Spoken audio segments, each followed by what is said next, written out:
Ladies and gentlemen, welcome to Japan Station.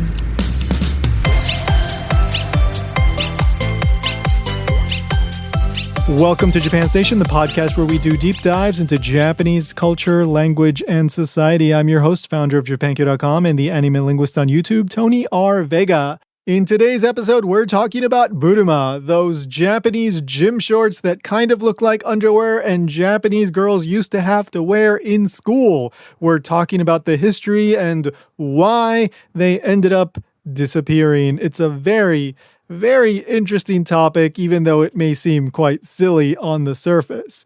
By the way, this is a rebroadcast of the old Japan-focused podcast that I used to produce, Ichimon Japan. I am re-releasing episodes of that podcast over here, usually once a month. And by the way, that show will soon be gone from all the podcast platforms. I have stopped paying for the hosting for that feed because there's no need to anymore. I need to save money. But you can listen to all the episodes either here or you can look them up on YouTube. Eventually, I think just about all the episodes will be on this feed as well. And of course, a quick reminder to hit the subscribe button, the follow button, leave a rating and a review if you're on Apple Podcasts or the podcast platforms. And if you're listening on YouTube, then maybe leave a comment and hit the like button. All this stuff helps immensely. If you enjoy the show, then please help me grow it. I know there's quite a few of you listening, and every little bit of engagement really does help. So take a moment, do that, and thank you. All right, guys, let's get into the episode. So it looks sailor uniform-ish, but it looks a bit different than, what most people would think of sailor uniform these days. I do gotta say, in this photo, she's with a dog. If the uniform came with a dog, I'm changing my vote to Kyoto.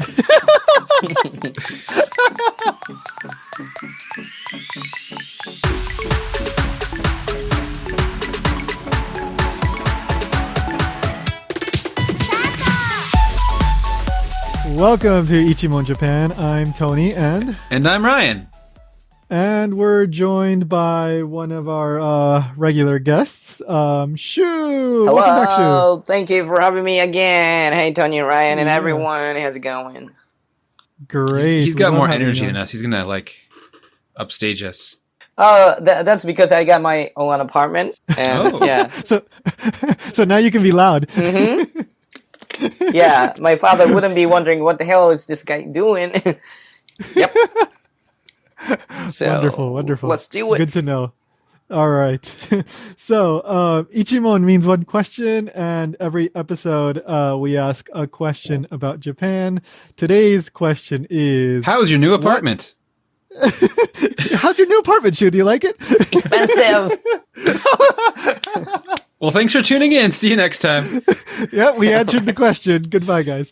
No, today's question is, what are buruma? All right. So this is another one of these episodes where I ask a super specific question, but it's really because I want to talk about a bunch of other stuff, but this super specific question is not enough to fill 45 minutes. So yeah.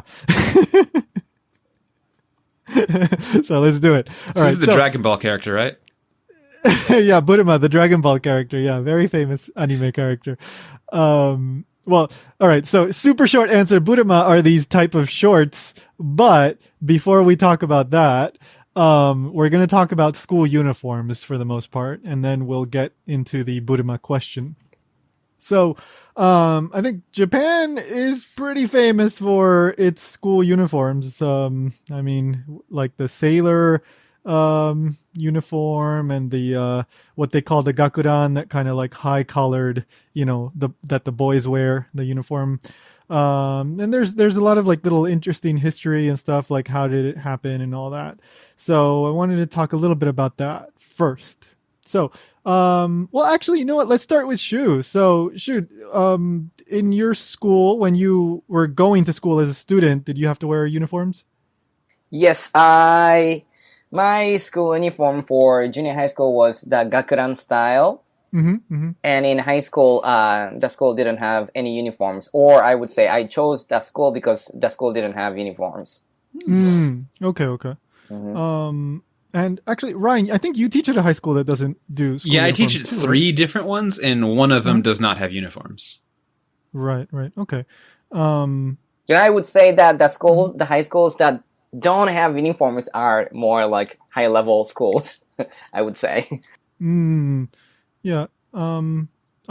I've met a lot of people. I don't know, maybe I just meet a certain kind of person, but I've met a lot of people that ended up going to high schools in Japan where they don't wear uniforms. So I don't know. I think my sample might be biased though. I think it is a more common thing than people expect, but it is still the minority, I think. Yeah. So school uniforms can vary quite a bit from school to school, even if they do have uniforms. And of course, like we said, there's exceptions where there's no uniform. But let's go back into the history a little bit and learn where some of these uniforms started. So up until the Meiji period, schools didn't. I mean, up until the Meiji period, there wasn't really like a national school system. School uniforms didn't exist because there were no schools. Yeah, exactly. They were like, That's right. Yeah, terakoya, I guess, right? Which are kind of like schools at Buddhist temples. More like cram schools? Yeah. I don't really know, though. Yeah. It was, but it was not like a formal education system. And then, of course, like, I guess the rich people, they would probably do like private tutoring kind of stuff. They would hire somebody to teach their kids. But yeah, nothing like now. So it was in the Meiji period when they started to do like the whole national school system, and it was around the 1870s when we start to see kind of the beginnings of like kind of more Western style clothing uniform. But from what I can tell, it was either 1886 or 1889. I saw some disagreement in some articles, but it was that in the latter half of the 1880s when the Tokyo Imperial University started using the uniform that basically became the basis for the Gakudan. It was first at universities. Yeah. And an interesting thing is that, of course, Tokyo Imperial University, which nowadays is just Tokyo University, prestigious school. And so these uniforms were kind of seen as like a status symbol, right? Like, the smart, probably, these were kids that had some, money. These were the kinds of kids that got to wear these uniforms. And they were modeled after like army uniforms, or I think it was army uniforms. So this was a little bit vague, but it seems like the uniforms were modeled after the Japanese army uniforms, but the Japanese uniforms were modeled after Prussian uniforms. So indirectly, these uniforms, the Gakudan, are kind of modeled after the Prussian uniform. Interesting.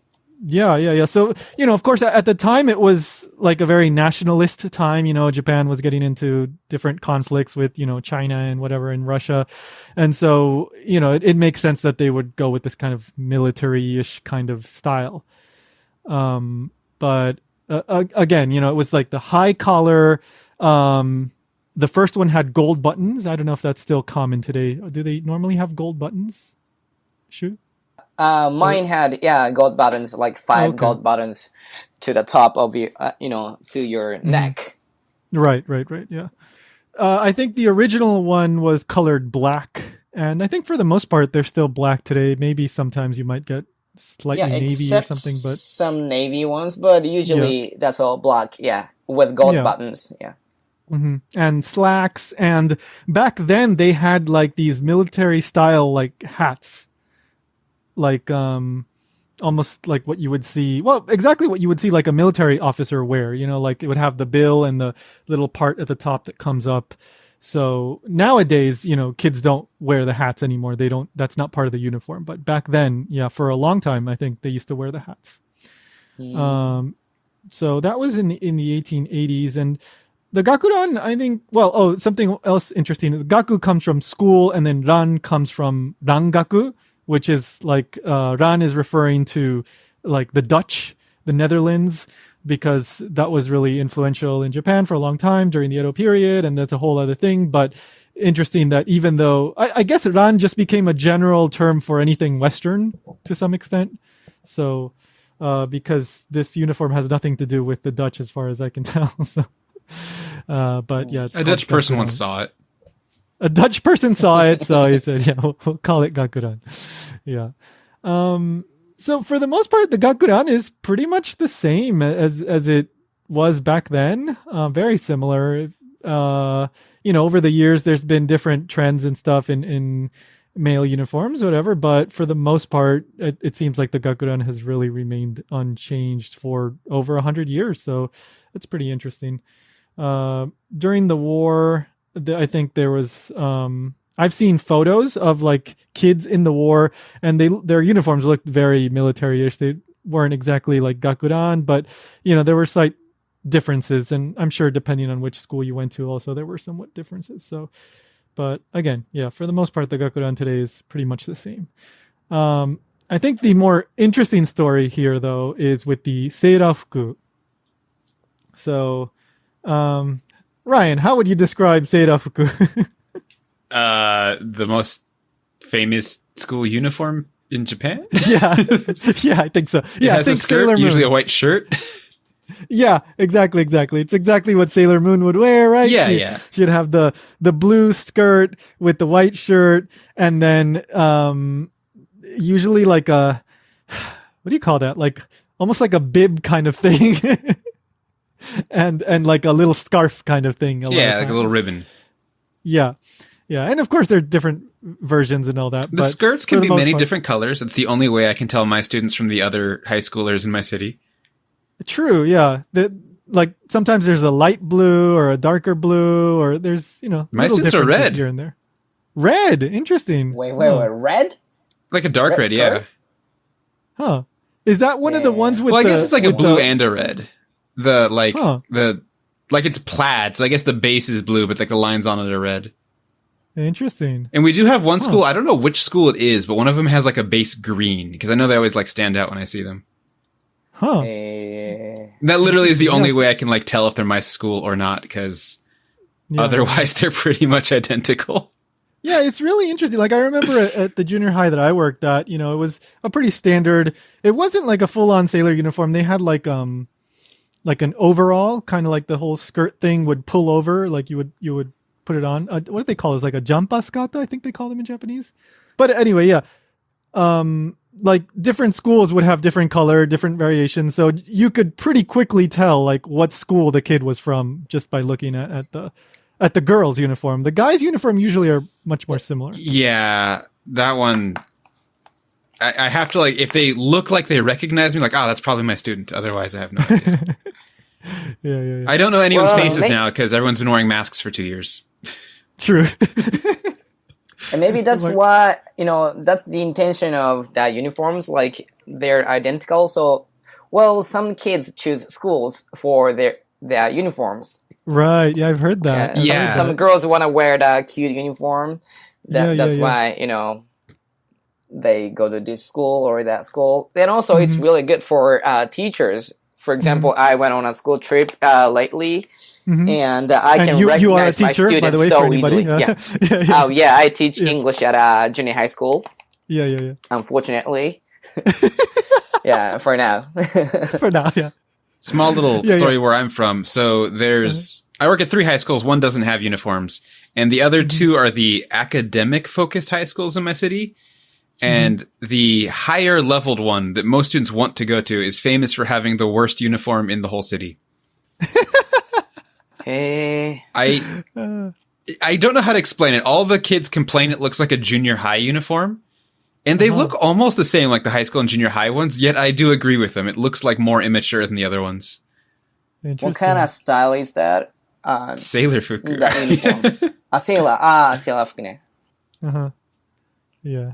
I think really traditional stereotypical sailor style is not as popular these days as it used to be maybe like 80s, 90s, but I mean, you still see it around. That high school is older. It's actually like 100 years old. So maybe it's older fashioned, which makes it look more immature. I don't know. Could be. Yeah.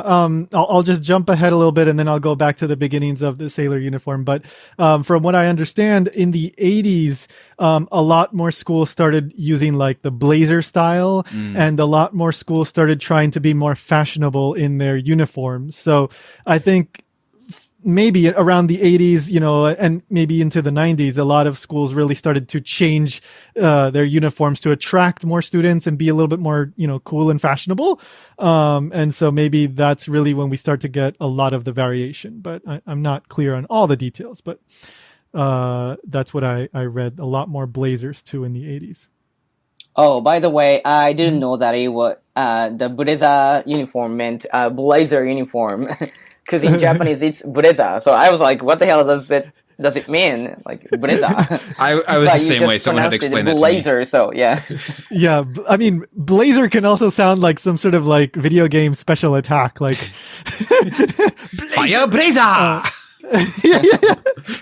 Bureza. But yeah, I mean, the word blazer does exist in English. That's the jacket, right, that you wear on top. But I don't know what... I would just say jacket, though. I would never say blazer. True. That's what I was going to kind of get at next, where I don't know what an American school would normally just call that. They would probably just go with jacket. I think I agree with Ryan. But yes, that is an actual English word, though. So, but anyway, yeah, so that was mainly in the 80s. Blazer uniforms really started to explode more in popularity. But before, let's go back to the beginning. So before girls had sailor uniforms, my understanding is that in the Meiji period, girls started wearing hakama. So they would... To school? Yeah. So the boys... So in the early days of school, I'm not sure if the boys were wearing like slacks and shirts or a combination of like hakama but the girls specifically, some schools, yeah, they did have a mix. I do have a photo in the notes where you see a pair, like a boy and a girl at the same time. One guy is wearing basically the gakuran, and the girl, she's wearing like a hakama with a kimono. And I guess they were going to, the same school at the same time. I'm looking at that picture now, and I just gotta say, with the hat on, he looks like a bus driver. Yeah, that's the same. That's the hat that I was talking about earlier. Yeah. Or I was thinking like a taxi driver, right? He's some kind of driver. Yeah. I mean, nowadays you only see like, those kinds of people where like maybe like a horse and carriage driver or something like that, right? But anyway, yeah, at the same time around, let's say like the 1910s, 1900s, early 1900s, girls were wearing hakama and kimono while some boys were wearing, gakuran and more like Western style uniforms. Like every day? But not only for special occasions, but... Yes, every day at some schools. I don't know about every single school, but I found specific schools that this was the uniform for a time. Sorry, just a quick correction. So I know I use the word kimono, so I don't want to come off like I'm giving the wrong impression here, because I highly doubt that it was a proper kimono. If you were to ask a Japanese person, they'd probably tell you it was something else, because there are various garments that I guess you would say resemble a proper kimono, but are not technically kimono. So just for example, a yukata, like a Japanese person would call that a yukata. They wouldn't normally call it a kimono as far as I understand, but in the West, we would just clump them all in as kimono. So I guess that was my Western sensibility kind of jumping in there and taking over, because I'm pretty sure that the girls from the Meiji period weren't wearing proper kimono and hakama. They were wearing whatever the technical name for it was, but the point remains that it was a kimono-like garment that didn't have like buttons or anything like a Western shirt would. It's just kind of like one flap over the other, and then they would tie it down, presumably somehow. There's like an obi or something, and then they would wear the hakama pants to get around and so that they could move around more easily, like I was saying. So again, probably not technically a kimono, but you get the idea. So apparently what I was reading is, I guess up until then, girls were supposed to wear more like the traditional style, just kimono, not hakama. And hakama, by the way, is basically like pants-ish kind of, like they're very flowy, but it's easier to move around in a hakama than just a normal kimono because the kimono is very restrictive. Like you can only move your legs like not that much, right? So if you're going to school and maybe you have to move around and go to, let's say, if there's some kind of like physical activity, if you're in a restrictive kimono or yukata or something like that, it's very hard for you to do things, even like clean the classroom. So I guess some girls and maybe even schools were in favor of the hakama style. I really want to see a group of like old high school girls playing basketball in hakama now. That's pretty cool. I would watch that. But eventually, I guess hakama, was still not that practical, right? I mean, compared to, like we were saying, if you want to play basketball, hakama is not the best option. But here we get into the sailor uniform part, and this is an interesting little like controversy, or like there's arguments about who the first school was to introduce the sailor uniform. And from what I can tell, the two main contenders are a school in Kyoto and a school in Fukuoka. And there are sources that claim that each was the first one. So I think this argument will never be decided because both will always say, I was the first one. Let's decide it now. I vote Fukuoka. You vote Fukuoka? Okay. Shu? But Kyoto used to be the capital of Japan. So you go with Kyoto? Yeah, that's why I think they're making it up. Like they were ashamed they weren't first, so they tried to like rewrite history. That's my theory. Well, yeah. Are they saying that they both introduced the sailor style uniform at around the same time? Yes. So I'll tell you the story. Okay. So Kyoto Jogakuin, girls' school in Kyoto, claims that they introduced the sailor uniform in 1920. Now, I put a photo in the notes so that you can see the original version. And it's basically like a one-piece, like single, like cut dress. Like it's not a two-piece like we were saying with the more modern sailor fuku, sailor clothes. Fuku means clothes, but sailor uniform. So it's a one-piece dress, or in Japanese it would be a one-piece. And they would use a belt to tighten it around the waist. And you would get like a scarf like around the neck.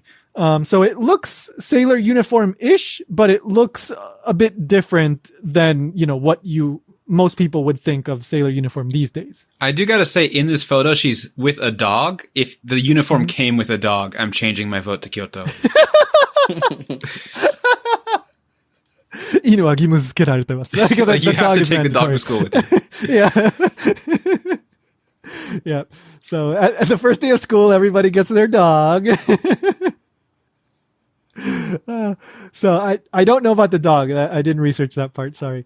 Now the other school. Okay. So now we get to Fukuoka. So Fukuoka Jogakuin, another girls' school, but this one in Fukuoka. The story is that they implemented the sailor uniform in 1921, December, if I remember correctly. So we're a little bit after the 1920 introduction over in Kyoto. But according to at least one source that I was reading, they began designing it in 1917.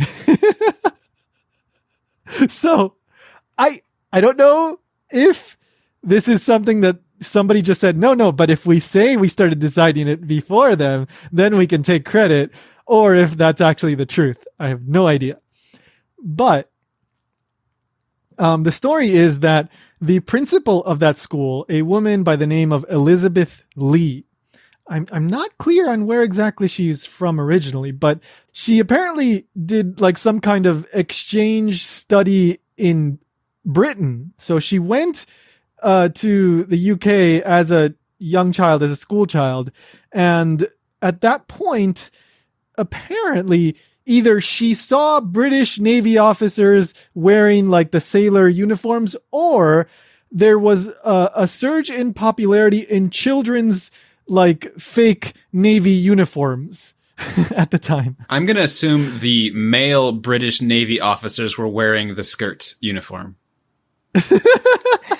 That's more like, what's that, Finland or somewhere? No, Scotland. Yeah, Scotland. Oh, I didn't think it. No, these were definitely not kilts, just skirts.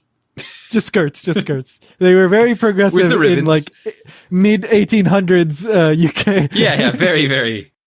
So, okay, so apparently, now I was reading another article that said it was more likely that she saw the kids' version because around 1840 something, like the Prince of Wales was seen wearing like a kid's Navy uniform and everybody went crazy for it and they thought it was super cute. And so then that led to a surge in popularity in children's like Navy outfits. And so then maybe this Elizabeth Lee woman saw that and then later on based her design of the sailor uniform on that. I don't know. The point is that Fukuoka Jogakuin claims that Elizabeth Lee wanted, I guess, to create some kind of uniform for the girls, I guess because of the whole hakama thing and how that was inconvenient. And so then she ordered fabric and it took them a while to create these uniforms, but by 1921 they implemented into the school. And also in 1921 several other schools implemented basically sailor uniform designs as the school uniform for that school. So she's the one to blame for why 100 years later I still have like girl students complaining they can't just wear pants. yeah, maybe Elizabeth Lee or maybe Kyoto University. I don't know. Those are the two top contenders. There are other schools that also started in 1921, but those are the two that get cited the most frequently, both in English and Japanese. A little off topic, but for the record, I do have many students who complain they want to wear pants. I'm sure you do. Yes. And we will get to that. We will get to that later. But one last thing I want to mention on this topic is that there's a very well-known school uniform maker called Tombow. Tombow, I think is how you write it in English, but Tombow in Japanese. I think they're one of the biggest school uniform companies. And on their website, they say that there's various theories for which school was the first one to implement the school uniform. So I think they're purposely not taking a side and saying that it was Kyoto or Fukuoka. They're saying, people say it was Kyoto, people say it was Fukuoka. So yeah, we can't say for sure which school it was. But I'm sure this feud will go on forever. So each of these schools wants to be the first one. Oh, and the Kyoto school on their website, they say that they were the first one. So they're pretty, I don't know. So they are to blame. maybe. For this obsolete custom of uniforms. Well, they take credit for it. I guess they say, if you want to blame anybody, blame us. So. But yeah, like I said, sailor uniform is still around, but I think it's definitely not as popular as it used to be. But you still see either very traditional looking sailor uniforms or kind of toned down, slightly less, stereotypical sailor uniforms. But yeah, they're still around and they're very most iconic style, I think, of the female uniform. But nowadays you see different variations and the blazer as well and all that. So sailor uniform. One last thing that I want to bring up here, and Shu already kind of brought it up, but we'll talk about this and then we'll go to the commercial. But is the second button tradition with the boys' uniform? So super famous tradition. Shu, would you mind explaining for us what happens with the second button? Sure. For Gakuran style uniforms, there are 5 buttons. And the second button from the top is the nearest button from the heart. Mm-hmm.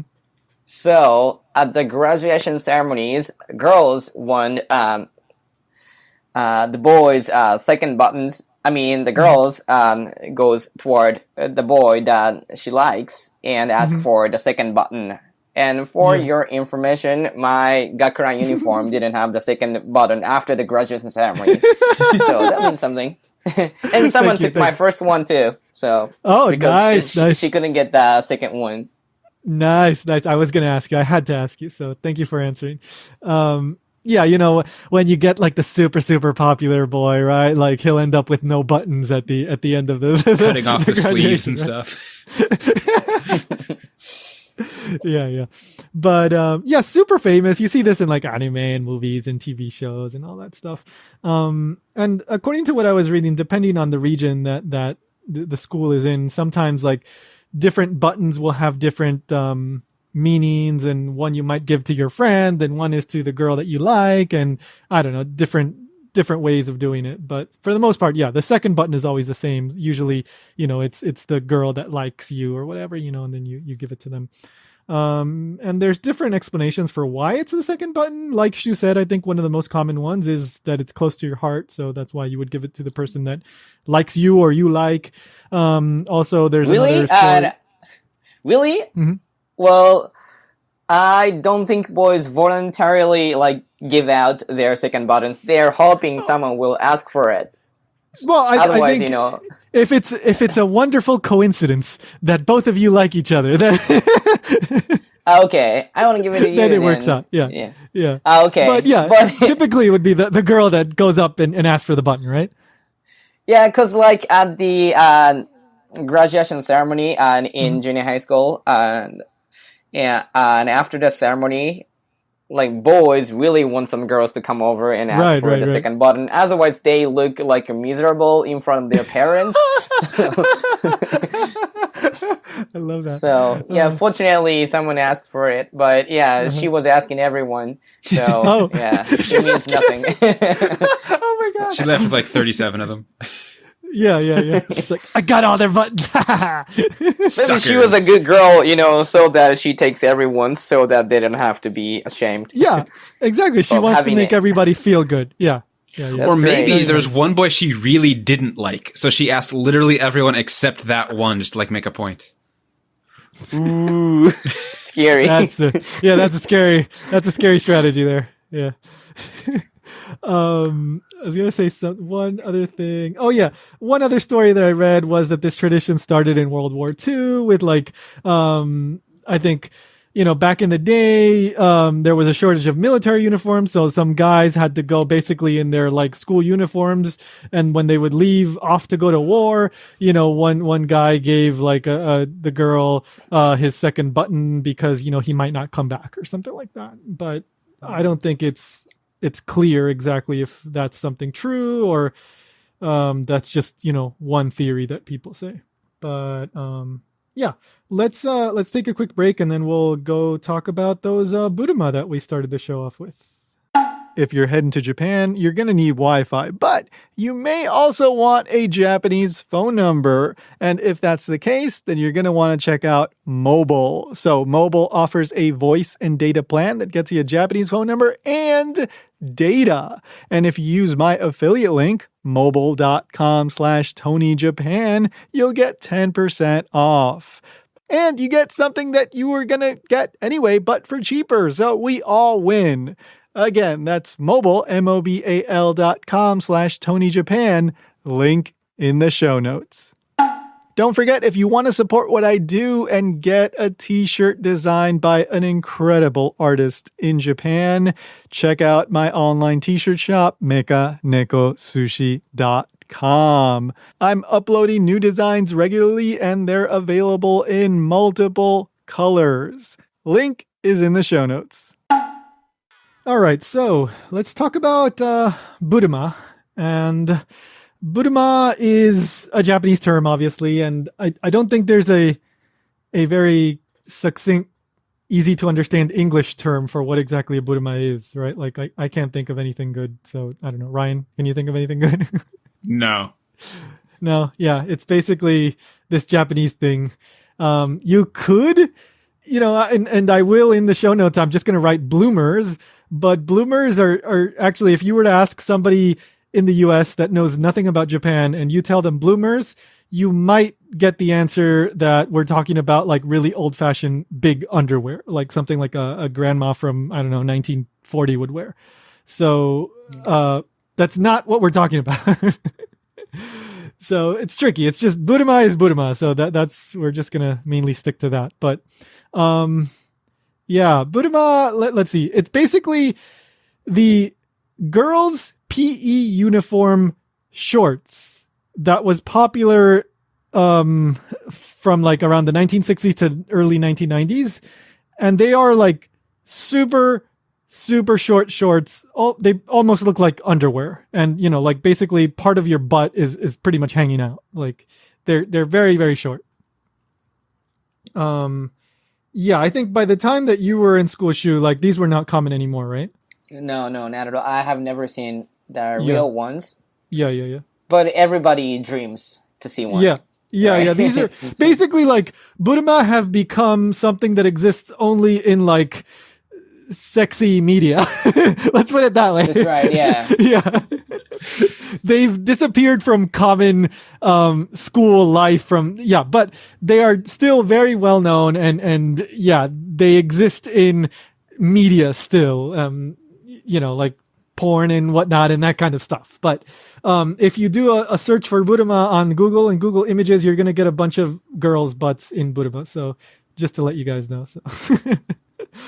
But why were junior high and high school girls in Japan wearing such like basically underwear to exercise in? Like, this is something that baffles like the mind. It's just like, why were they doing this? Because men designed the standards.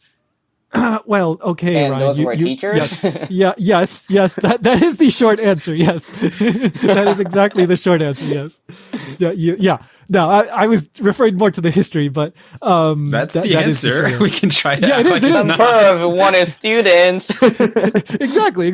Now, the more complicated answer is that there was some money involved and blah, blah, blah. Now, I'll get into that. But when you talk to, let's say, girls that are maybe like a little bit older than I think even Ryan and I, or maybe barely our age, and girls that went through this, in junior high or high school, I've never met a girl that said, I miss buruma. Like, it's always like, oh my God, I always hated wearing buruma. It's like, they always complain about them whenever this comes up in any sort of conversation that I've had with them. And I don't know how many times this has been, but it's been a handful of times that for whatever reason we started talking about buruma. So widely, girls did not like buruma. So, and the guys did, right? The guys loved them, of course. Yes. Yes, and that's just how these things are, of course. But yeah, so what happened? Like, why did Japan all of a sudden, for like maybe 30-ish years, use buruma across the nation, and then all of a sudden they disappeared?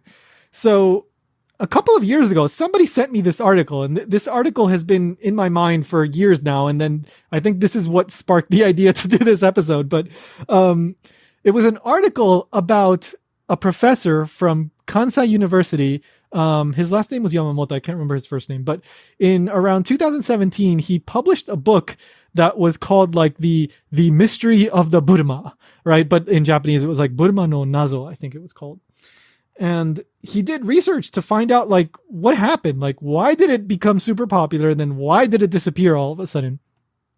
And the story begins in 1964 with the Tokyo Olympics. Now, most people used to say, apparently, he called this a toshi densetsu, so an urban legend, that when people would be asked like, oh, why are buruma so like widely used, popular, the common answer was, oh, because in 1964, the women's volleyball team, they won against the USSR, the gold medal, and they were wearing buruma at the time, so the buruma became very popular. But that's not true. And I found a video of the finals of the volleyball from 1964 on YouTube. Wonderful, wonderful YouTube.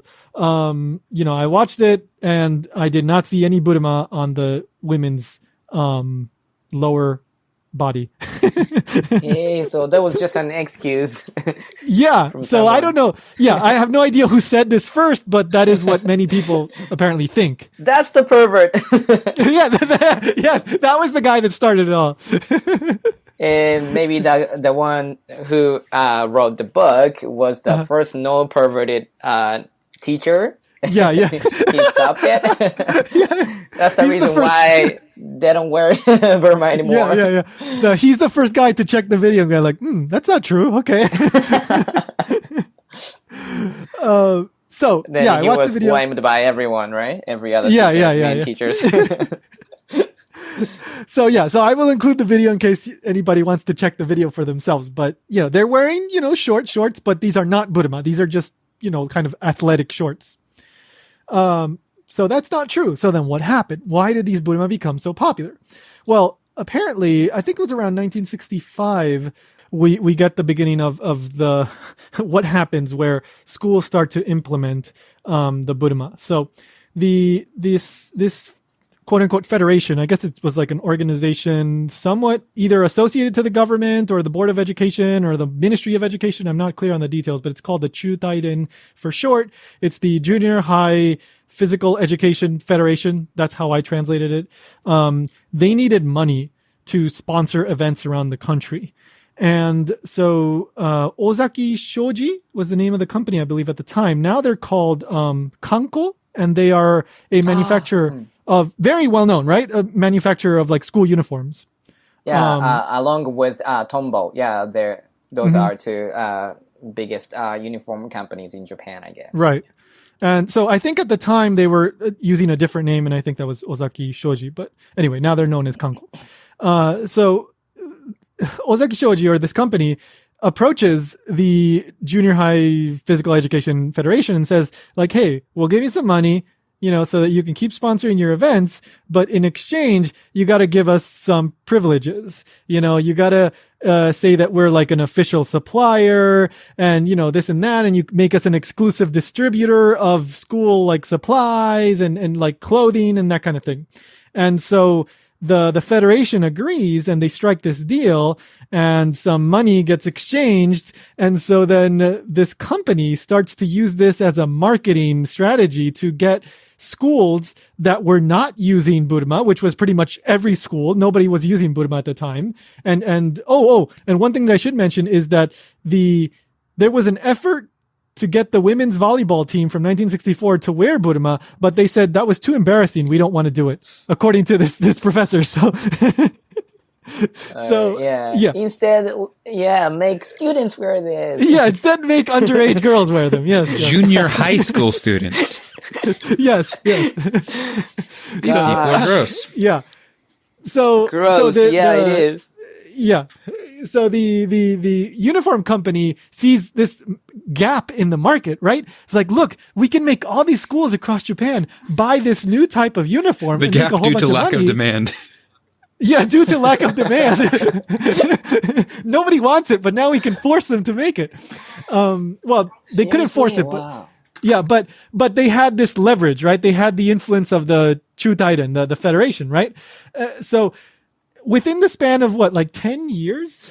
Ryan, do you see the statistics? I highlighted them. From the 12% to 76%? Yeah. Yeah, from 1965 to the first half of the 70s, so about 10 years. Yeah. So they went from 1965 was 12% all the way up until 75%. 76%. 76%. Yeah. And other manufacturers also got in on this and they started selling the buruma. So within roughly 10 years, 3/4 of Japanese schools, and I don't know if this is junior high, high school, or both. The article was not clear, but most of, or at least a whole lot of Japanese schools started using buruma all of a sudden within 10 years. And I guess these companies made a whole bunch of money. So they got to exploit young girls and make money. How great. Yeah, exactly. That's what this country is all about.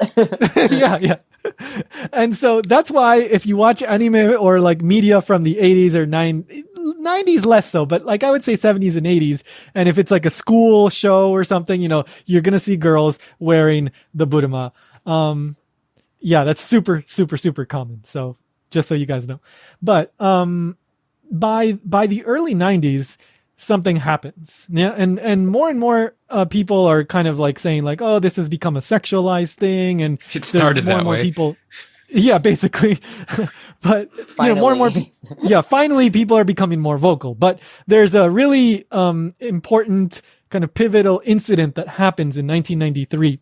So in Singapore, there's a Nihonjin Gakko, which is one of these schools that exist outside of Japan that are for Japanese students, so that they can keep, let's say their parents are diplomats or at an embassy or something, or at some sort of foreign company, and they want their kids to still go to a Japanese style school so that when they go back to Japan, they can just jump right back into the education system.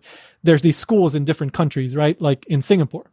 So in Singapore, in 1993, it used to be that female students were allowed to wear whatever they wanted. Like I guess they had maybe like longer shorts, maybe like long pants, like the jaji style. And there was some freedom in choice. But then there was, I think it was a school principal or maybe the PE teacher. I don't remember exactly who, but somebody decided, nope, all the girls have to wear buruma.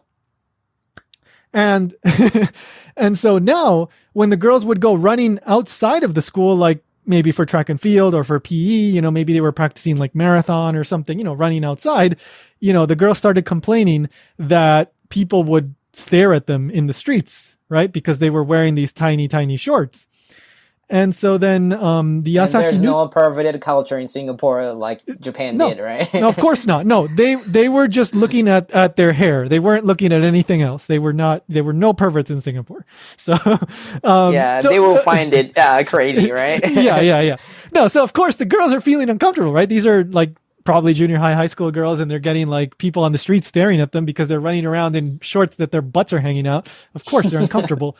So eventually, Asahi newspaper runs a story on this, and I guess this becomes like, really big, and probably the TV channels pick it up, and I guess it becomes like a really big story. And so from there, I guess that was the last kind of nail in the coffin for the buruma. From there, it seems like whatever schools were still using it at the time really started to phase it out. And like I said, nowadays you do not see buruma in schools at all. Good riddance. Yeah, good riddance. Exactly. But, yeah, this whole idea of having girls wear, something super skimpy, even though the boys don't have to, is certainly not something that's gone away. In the 2020 Tokyo Olympics, there was a whole story. I think it was the Norway volleyball team or the I forget it was which exact. I think it was a volleyball team, but they were complaining about having to wear really, really short shorts when the men's were wearing like just normal shorts. But this was a rule that they had to wear these super short shorts, and so they had no freedom of choice. So, just to be 100% clear, not a uniquely Japanese thing, but this is certainly a very memorable part of Japanese society of like from 60s to the 90s.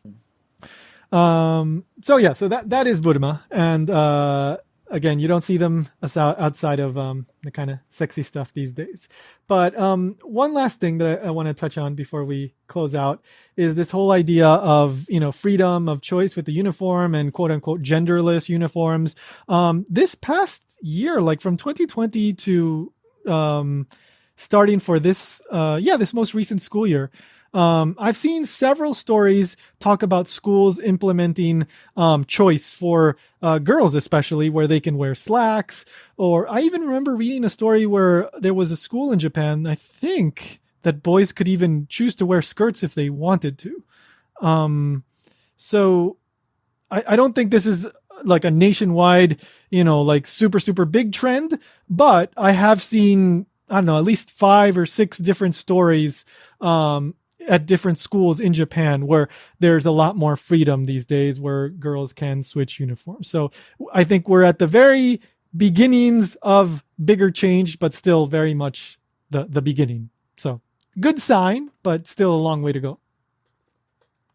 My school started allowing girls to wear slacks if they want. Mm-hmm. Oh, that's great. That is good. Yeah, Mine does not. Yeah. Okay. So little by little. Mm-hmm. There's actually some girls at the one school that doesn't have uniforms that say specifically they went there because they didn't want to have to wear skirts. Mm-hmm. Yeah. Like, I mean, it's pretty tough if, you're in a very cold part of Japan, which, I mean, yeah, most places in Japan do get fairly cold in the winter. Hokkaido is a whole different story, and Tohoku and all that. Yeah. But for the most part, like most places in Japan do get cold enough in the winter where, wearing a skirt would probably be uncomfortable. That's another thing. Yeah. And they're forced to wear them. Mm-hmm. Still in 2020. Yeah.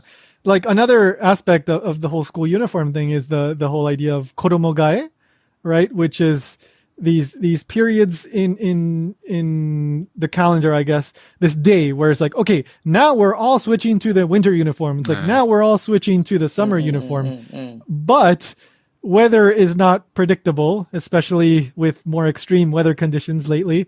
There's certainly times when, at least when I was teaching in Japan, where it's like, okay, we switched to the winter, but it's still super hot, or we switched to the, winter, or we switched to the summer, but it's still very cold or something, so it's very tricky. And I don't know, like, Shu, do you know, like, is there some like adjustment with some flexibility with that schedule, or is it usually just like we all do it on one day and that's it? There was until last year. So there was a period of time, a short period of time where, they can wear either, but after the period, they have to all wear the same thing, like summer clothes or winter clothes. But now it's more flexible, they can wear like summer clothes in the winter if they don't want to wear the hot clothes in the winter. So it's more flexible right now.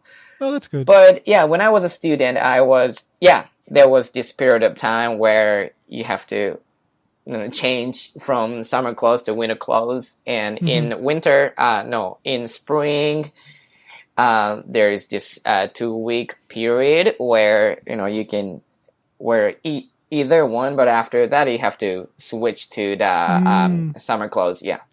Yeah. I think, I remember there being kind of a little bit of a transition period when I was teaching at my school. There's also, for the full uniform, the top part, there's like a shirt, a sweater, and the blazer.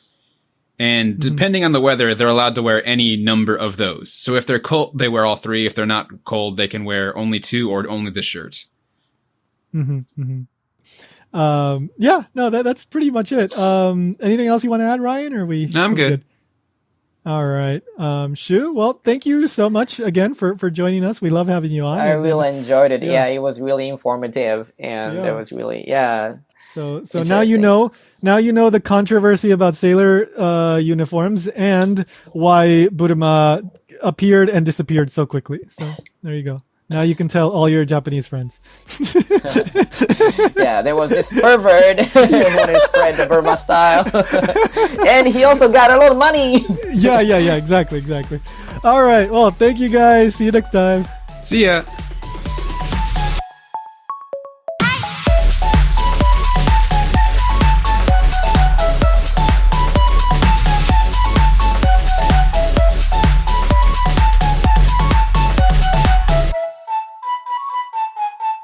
Japan Station is made possible in part by amazing people like you. If you'd like to make sure that I can keep bringing you more content about Japan, the Japanese culture, and the Japanese language, then consider joining the Patreon over at japankyo.com/Patreon. You can join for as little as $1 a month, and that will get you early access to episodes, plus ad-free versions. I also take one-time donations over on Ko-fi, Venmo, and PayPal. Links are down below.